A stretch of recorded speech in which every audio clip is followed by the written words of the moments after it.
జన్మదిన శుభాకాంక్షలు. బేసిక్‌గా ఒక మహిళ అన్నిటికన్నా మించి రాజకీయాల్లో ఏ రోజు ప్రత్యక్షంగా జోక్యం చేసుకోని వ్యక్తి పట్ల రాష్ట్రంలో గత 1 ½ ఇయర్ జరుగుతున్నటువంటి చర్చ, దుష్ప్రచారం, దాడి బహుశా ఏ మహిళకి హ్మ్.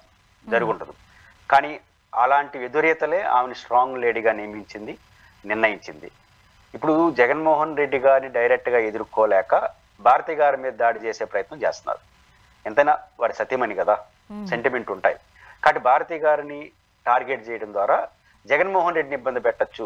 జగన్‌ని డైరెక్ట్‌గా పొలిటికల్‌గా ఎదుర్కోలేక ఇప్పుడు మనం ప్రెస్ మీట్లు పెడతాడు జగన్మోహన్ రెడ్డి గారు. ప్రెస్ మీట్‌లో చెప్పే విషయాలు ఏం పట్టించుకోరు. అక్కడక్కడ మధ్యలో ఒక చెనుకులు, వాడు, వీడు అనే పదాలు వాడుతుంటారు కదా! దాన్ని పట్టుకొని అదే చుట్టూ నడుస్తుంటారు. అంటే జగన్మోహన్ రెడ్డి లేవనెత్తే ప్రశ్నలకు సమాధానాలు లేవు. మొత్తం పాలిటిక్స్ కూడా జగన్‌ని డైరెక్ట్‌గా టార్గెట్ చేయడం కాకుండా వారి శ్రీమతిని టార్గెట్ చేయడంలో చేస్తున్నారు. ఈ టార్గెట్ చేయడం చేసేవాళ్ళ అమాయకత్వం ఏందంటే ఇంతకన్నా తీవ్రమైన ఒత్తిడిలో ఆమె సక్సెస్‌ఫుల్ లేడీ అయింది. అది వీళ్ళు మర్చిపోయినారు. బయటికి కనపడిన ప్రపంచం ఏందంటే ఇప్పుడు మీరు చేస్తున్న దాడి కన్నా మీరు చేసింది మానసికమైన దాడి, అబద్ధాల దాడి.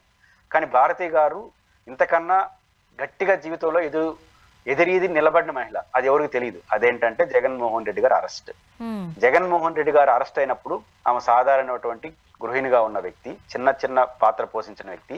ఎప్పుడైతే జగన్ గారు అరెస్ట్ అయ్యి 16 నెలల పాటు జైల్లో ఉన్నాడో, ఇద్దరు అమ్మాయిల్ని చాలా చిన్న వయసులో తండ్రి జైల్లో ఉన్నా చాలా బాగా పెంచి ఉన్నత విద్యావంతురాలు చేయగలిగింది. తను ఆ రోజు వివాదంలో ఉన్న వ్యాపారాలన్నింటినీ చక్కగా నిర్వహించింది.